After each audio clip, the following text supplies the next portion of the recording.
सर्वांचं पुन्हा एकदा मनपूर्वक स्वागत. एक वेगळी कल्पना या मुलाखतीच्या मागे आहे. नॉर्मली कुठल्याही समारंभामध्ये प्रस्तावना हा प्रकार असतो आणि ही प्रस्तावना अतिशय टिपिकल असते, एक भाषण असतं, मनोगत असतं. त्यापेक्षा मुलाखतीच्या माध्यमातून हा संवाद उलगडावा आणि राजनबाबूंना काय वाटतं आमचे एडिटर इन चीफ म्हणून ते समजून घ्यावं म्हणून हा प्रपंच आहे. राजेंद्र जवाहरलाल दर्डा, मगाशी सूत्रसंचालकांनी उल्लेख केला की खरं म्हणजे राजेंद्र दर्डा एवढं पुरेसं नाही, एवढी ओळख पुरेसी नाही आहे. ज्यांना आम्ही आदराने राजनबाबू म्हणतो, लोकमतचे एडिटर इन चीफ, महाराष्ट्र राज्याचे माजी मंत्री, वेगवेगळ्या विभागांची मंत्रीपदं अत्यंत सक्षमपणे कार्यक्षमपणे ज्यांनी भूषवली आहेत, आपला ठसा उमटवला आहे त्या त्या विभागांवर खात्यांवर, असे कार्यक्षम मंत्री, एक उद्योजक, एक शेतकरी. मी शेती तज्ञ असा शब्द उच्चारणार नाही, ते स्वतः शेती करतात, फार कमी लोकांना हे माहीत असेल. लेखक आहेत, पत्रकार आहेत, संपादक आहेत, असं बहुआयामी व्यक्तिमत्व म्हणजे आमचे राजनबाबू आहेत, लोकमतचे एडिटर इन चीफ. आपण राजनबाबूंशी बोलूया. राजनबाबू, आजचा हा जो समारंभ आहे लोकमतच्या साहित्य पुरस्काराचा, याबद्दल आपण काय सांगाल, या मागची भूमिका काय सांगाल? सुरुवातीलाच विजयजी खूप खूप धन्यवाद. खरं म्हणजे आज या सभागृहात अत्यंत मोठी आणि मान्यवर मंडळी या ठिकाणी आहे जी. आणि दरवर्षी खरं म्हणजे मी प्रस्तावना करतो, सुरुवातीला बोलतो, पण आज आपण मला या ठिकाणी बोलवलं, मी आपल्या मनापासून आभारी आहे. जी, थँक्यू सर. खरं म्हणजे लोकमतचे संस्थापक संपादक स्वर्गवासी जवाहरलालजी दर्डा हे स्वातंत्र्यापूर्वी 2.25 वर्ष इंग्रजांशी लढत असताना जबलपूरच्या जेलमध्ये होते. 2.25 वर्ष, जेव्हा ते फक्त 21 वर्षाचे होते. आणि जेव्हा ते परत आले, देशाला स्वातंत्र्य मिळालं, त्यावेळेला त्यांनी आम्हाला सांगितलं, म्हणजे त्यांनी नंतर आम्हाला सांगितलं की देशाला स्वातंत्र्य मिळवायचं होतं म्हणून आम्ही लढत होतो, पण सुराज्य मिळाल्यानंतर काय करायचं. आणि म्हणून त्यांनी 1952 साली लोकमत साप्ताहिक सुरू केलं. पुढे 1971 मध्ये नागपूरला लोकमत सुरू झालं आणि त्याच्यानंतर आज महाराष्ट्र आणि गोवा, दिल्ली मिळून 12 ठिकाणी मराठी लोकमत, 3 ठिकाणी इंग्रजी लोकमत टाइम्स आणि 3 ठिकाणी हिंदी लोकमत समाचार प्रकाशित होतं. आणि बाबूजींच्या, जवाहरलालजी दर्डा यांना मी सगळे बाबूजी म्हणत होतो, त्यांच्याच सानिध्यात माझे मोठे बंधू माजी खासदार विजयबाबू दर्डा, मी आणि सुरुवातीची लोकमतची संपूर्ण टीम त्यांच्या मुशीतून तयार झालेली आहे. आणि बाबूजी नेहमी म्हणायचे की वाचन संस्कृती वाढली पाहिजे आणि लोकमत सुरू करण्याच्या मागे सुद्धा हाच उद्देश होता. आणि त्यामुळे गेले 7 वर्ष, हे 7वं वर्ष आहे की आपण साहित्य पुरस्कार या ठिकाणी देत आहोत. आणि इतकी मान्यवर मंडळी या ठिकाणी आहे आणि या ठिकाणी सभागृह भरगच्च भरलेला आहे. हेच दाखवतं की वाचन संस्कृती जिवंत आहे. जी, खरंय. आपण म्हणालात सर, सभागृहामध्ये मान्यवर आहेत, कुमार केतकरजी आहेत, सहस्त्रबुद्धेजी आहेत, स्वतः माझगावकरजी आहेत, त्यांचे सगळे सहकारी आहे. या सभागृहाचं आणखी एक वैशिष्ट्य आहे राजनबाबू, इथे 3 सचिन आहेत. सचिन खेडेकर आहेत, सचिन गोस्वामी आहेत आणि सचिन मोटे आहेत. एक सचिन क्रीडांगणावर धावांचा पाऊस कसा पाडतो आपण सगळ्यांनी वर्षानुवर्ष बघितलंय. इथे वाक्यांचा, विधानांचा, विचारांचा हा पाऊस मगाशी थोड्या वेळाने पडणार आहे, जेव्हा हे सगळे आपलं मनोगत व्यक्त करतील. सर, आपण लोकमतचा प्रवास अतिशय थोडक्यात सांगितला, आदरणीय बाबूजींची, श्रद्धेय बाबूजींचा उल्लेख केला. लोकमत वर्षानुवर्ष महाराष्ट्रामध्ये प्रथम क्रमांकावर आहे.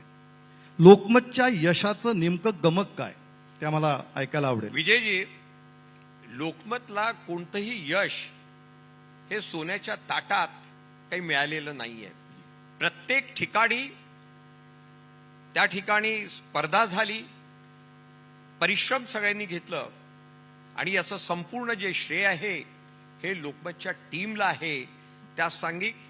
पण एक गोष्ट तुम्हाला सांगतो, या ठिकाणी सन्माननीय केतकर साहेब या ठिकाणी आहेत जी. आणि ते सुद्धा 2001 2002 या काळामध्ये लोकमतचे एडिटर इन चीफ होते.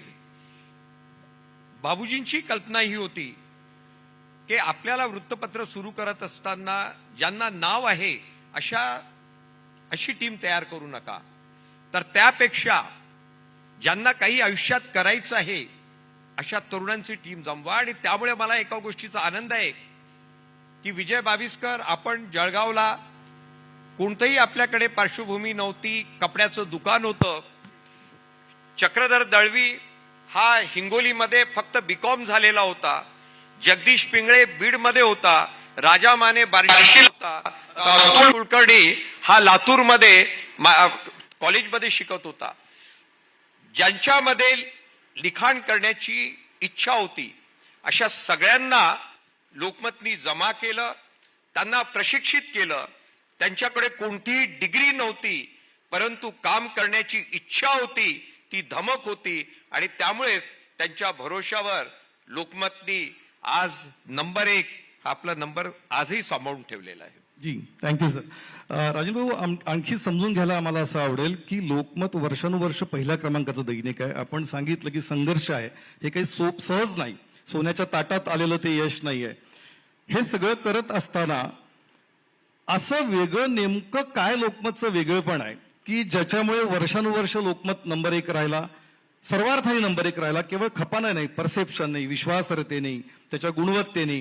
त्या मागचं नेमकं गमक काय, त्या मागची नेमकी प्रेरणा काय, स्वतःचं स्थान निर्माण करण्यात आणि अबाधित ठेवण्यात?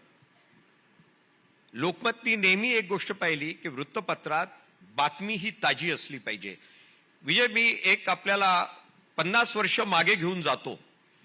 त्यावेळेला काय असायचं की बातमी कशी यायची, तर टपालानी जे जिल्हा प्रतिनिधी, जे जिल्ह्यातून लिहिणारे असायचे वार्ताहर, ते टपालानी पत्र पाठवायचे. लोकमतनी आल्यानंतर, म्हणजे मी आपल्याला 1971 ची गोष्ट सांगतो, ज्यावेळेला आम्ही आलो आणि त्यावेळेला आपण प्रत्येक गावातून जी बस यायची त्याच्या कंडक्टरला 10 रुपये द्यायचे आणि त्या ठिकाणचा माझा व्यक्ती बातम्यांचं पाकिट द्यायचं आणि नागपूरला आम्ही ते पाकिट तिथे उतरवत होतो. त्यामुळे थोडी गती आली, पण लक्षात आलं याच्याने काही होणार नाही.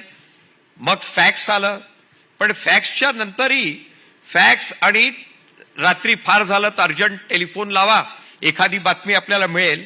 आणि त्यामुळे लोकमतनी 2 तासासाठी टेलिप्रिंटरची लीज लाईन त्या काळात घेतली, 2 तासासाठी फक्त. आणि त्यामुळे बातमी गतिमान झाली, ताज्या बातम्या या ठिकाणी येऊ लागल्या. पण हे सगळं होत असताना एक गोष्ट लक्षात आली की वृत्तपत्रात आशय महत्वाचा आहे, तंत्रज्ञानाच्या दृष्टीने ते प्रगत असलं पाहिजे आणि सगळ्यात महत्वाचं त्या ठिकाणी जे काम करणारे होते त्यांनी कोणतेही तास बघता कामा नये. आणि त्यामुळे लोकमतला फायदा झाला. पण त्याच्यात सगळ्यात महत्वाची गोष्ट अशी आहे, लोकमतनी स्वतःला बदलत ठेवलं आहे. सुरुवातीच्या काळात पावा गाडगीळ साहेब संपादक होते 1971 आणि त्या काळामध्ये. नंतर बाबा दळवी आले आणि त्यावेळेला अग्रलेख बाबा दळवी, पावा गाडगीळ साहेब 3 कॉलमचा अग्रलेख लिहायचे आणि त्याच्याच बाजूला आर्थिक विषयावर त्यांचं 3 कॉलमचं लेख असायचं. हळूहळू आपल्याही लक्षात आलं की वाचकांची जशी आवड आहे तेव्हा वाचकांच्या आवडीनुसार संपादकाला काय वाटतं यापेक्षाही विचार आपले असतात, पण त्यांना काय पाहिजे हे लक्षात घेऊन वृत्तपत्रामध्ये बदल होत गेला. मी एक उदाहरण आपल्याला परत देऊ इच्छितो की जसं 10-2-3 हा जेव्हा शिक्षणाचं हे आलं त्यावेळेला लोकमतनी मार्गदर्शिका सुरुवात केली त्यांच्यासाठी. आज आर्टिफिशियल इंटेलिजन्सवर दररोज लोकमतमध्ये तुम्हाला क्वार्टर पेज आपल्याला माहिती मिळते. तेव्हा वाचकांना काय पाहिजे, त्यांची आवश्यकता काय आहे. आणि एक गोष्ट अजून मी सांगतो की आपण म्हणतो की 50% महिला आहेत, त्यांच्यासाठी वृत्तपत्रात किती आहे. आणि त्यामुळे 1990च्या दशकामध्ये आपण सखी नावाचं कॉलम दररोज क्वार्टर पेज आपण त्या काळात सुरू केलं. युवकांसाठी क्रीडा आपण देऊ शकलो. म्हणजे वाचकांना जे जे पाहिजे आहे ते देण्याचा आपण प्रामाणिकपणे प्रयत्न त्या काळात केला आणि हेच लोकमतच्या यशाचं गमक आहे. Thank you sir. म्हणजे बातम्या ताज्या आणि विश्वासार्ह हा त्यामागचा महत्वाचा मुद्दा आहे. क्रेडिबिलिटी जी ही अत्यंत महत्वाची आहे. जी राजभाऊ, आपण आणि विजयबाबू साहित्यासह वेगवेगळ्या कला प्रकारांना नेहमी प्रोत्साहन देत असतात, त्याच्यासाठी उपक्रम वेगवेगळे राबवता, ज्याचा हा साहित्य पुरस्कार हा एक त्याचा भाग आहे. ही सांस्कृतिक बांधिलकी निर्माण होण्याची प्रेरणा ही कुठून आली? प्रेरणा ही संपूर्णपणे बाबूजी जवाहरलालजी दर्डा यांच्यामुळेच आम्हाला मिळाली. जी कारण बाबूजी म्हणायचे की वृत्तपत्राच्या माध्यमातून फक्त हे वाईट आहे ते वाईट आहे इतकंच लिहू नका. कारण जर फक्त आपण हे वाईट ते वाईट इतकंच जर लिहायला लागलो तर माणसामध्ये काम करण्याची जी क्षमता आहे त्याचं पुरुषार्थ संपेल. आणि त्यामुळे समाजामध्ये चांगलं साहित्य निर्माण करणारे लेखक आहे, कवी आहे, चांगले क्रीडापटू आहेत, नाटककार आहे, वेगवेगळ्या क्षेत्रामध्ये चांगले शेतकरी आहेत, त्या ठिकाणी चांगले उद्योग व्यवसायात काम करणारे आहेत. अशा सगळ्यांना समाजामध्ये त्यांना ओळखून त्यांची संपूर्ण माहिती घेऊन लोकमतच्या माध्यमातून आपण त्यांना एक प्लॅटफॉर्म देतो, त्यांचा सत्कार करतो. आणि एक उदाहरण आपल्याला देतो की नोवालजी ज्यांनी आता डिफेन्समध्ये आता इतकं मोठं काम नागपूरमध्ये आता होतंय, पण 13 वर्षापूर्वी आपण त्यांना उत्कृष्ट व्यवसायी म्हणून उद्योजक म्हणून त्यांना त्यावेळेला आपण त्यांना सन्मानित केलं होतं, याचा आम्हाला निश्चित आनंद आहे. तेव्हा बाबूजींनीच ही प्रेरणा आम्हा सगळ्यांना दिलेली. बाबूजींना स्वतःला साहित्याविषयी अतिशय आस्था होती, आत्मीयता होती. मला वाटतं सुरेश भट प्रख्यात कवी ज्यांचा उल्लेख केला पाहिजे ते लोकमतचे त्या काळातले जिल्हा प्रतिनिधी होते. बरोबर आहे. जी राजभाऊ, या नाही, सगळ्यामध्ये आपल्याला एक गोष्ट मी सांगतो, आपण बाबूजींबद्दल सांगितलं. 1948 मध्ये बाबूजींनी शोभना नावाचं डायजेस्ट, मराठीतलं शोभना नावाचं डायजेस्ट 1948 साली सुरू केलं. आणि मी 1950चं कव्हर पाहिलेलं आहे. त्याच्यावर कार्टुनिस्ट म्हणून स्वर्गवासी बाळासाहेब ठाकरे यांचं नाव आहे, कव्हरवर त्यांचं नाव आहे. अशी ती टीम होती त्या काळातली. जी सर, मला आठवतं साहित्याविषयीची आस्था बाबूजींचा उल्लेख झाला म्हणून मी नाशिकला संपादक असताना कुसुमाग्रजांकडे म्हणजे विभा शिरवाडकरांकडे जेव्हा भेटायला जायचो तेव्हा आवर्जून ते बाबूजींची म्हणजे जवाहरलालजी दर्डा यांची आठवण करायचे. ते सांगायचे की विजय, तुम्हाला माहित नाही, जवाहरलालजी तरुण असताना माझ्याकडे यायचे, नाशिकला यायचे आणि कशासाठी तर लोकमतच्या दिवाळी अंकासाठी कविता घ्यायला स्वतः बाबूजी नाशिकला कुसुमाग्रजांकडे जायचे.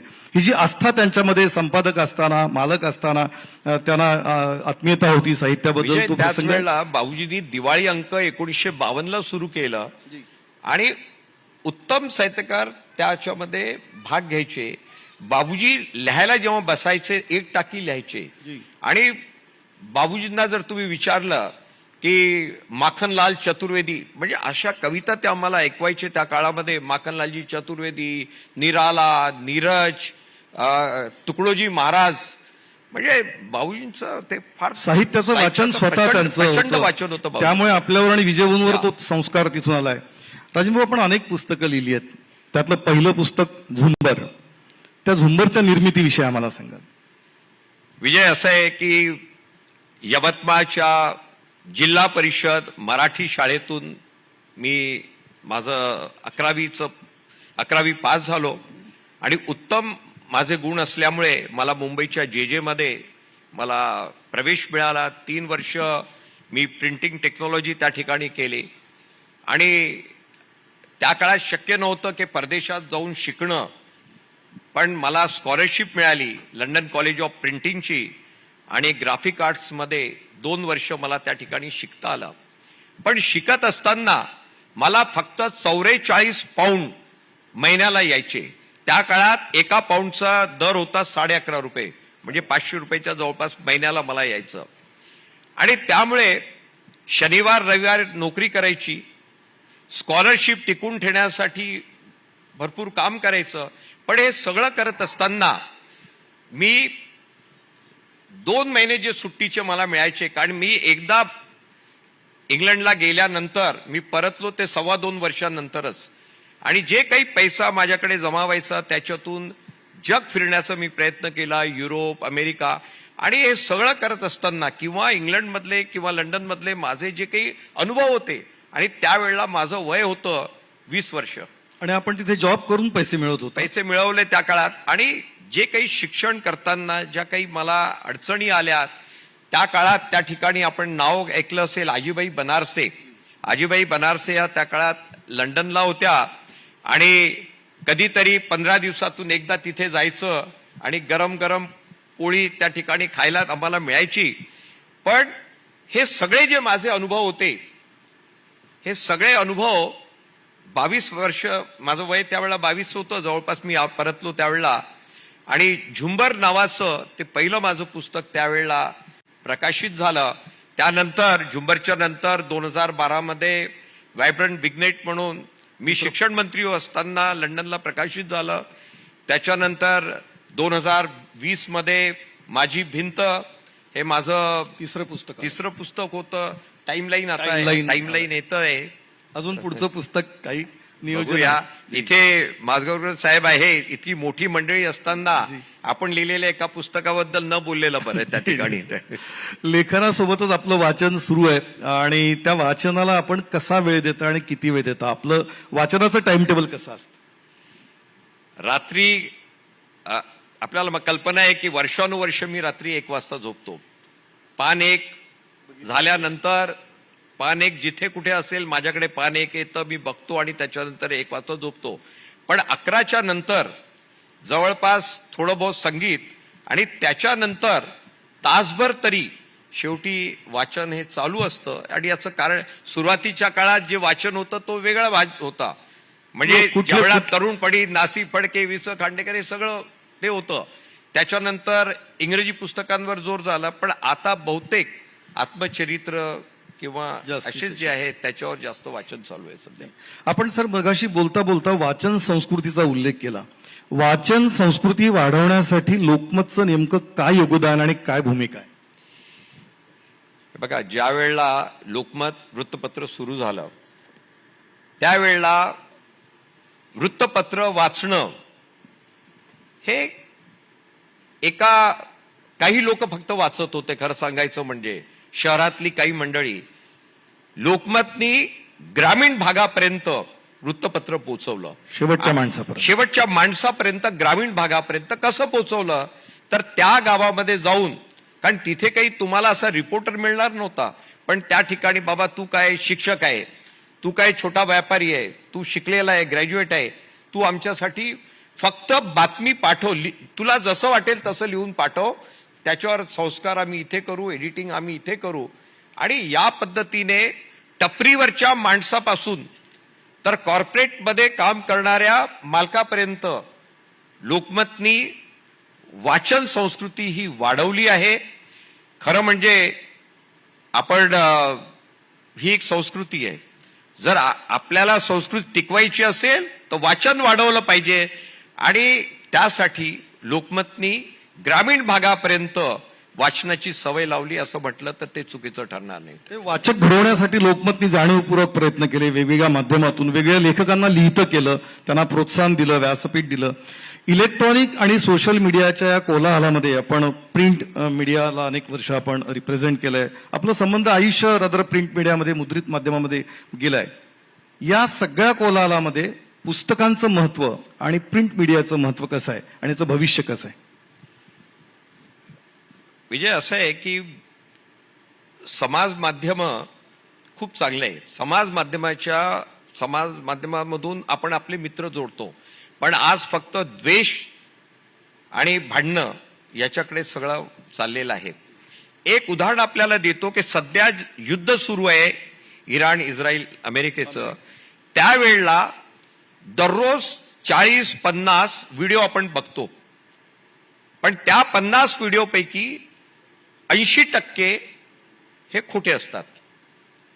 आणि अशा या कोलाहलामध्ये, इलेक्ट्रॉनिक मीडियाच्या या याच्यामध्ये, आणि आपण प्रत्येक बातमीला अशा पद्धतीने रंगवतो की म्हणजे आपण जिथे बसलोय त्याच ठिकाणी युद्ध सुरू आहे. म्हणजे त्या गतीने सगळं चालू असतं.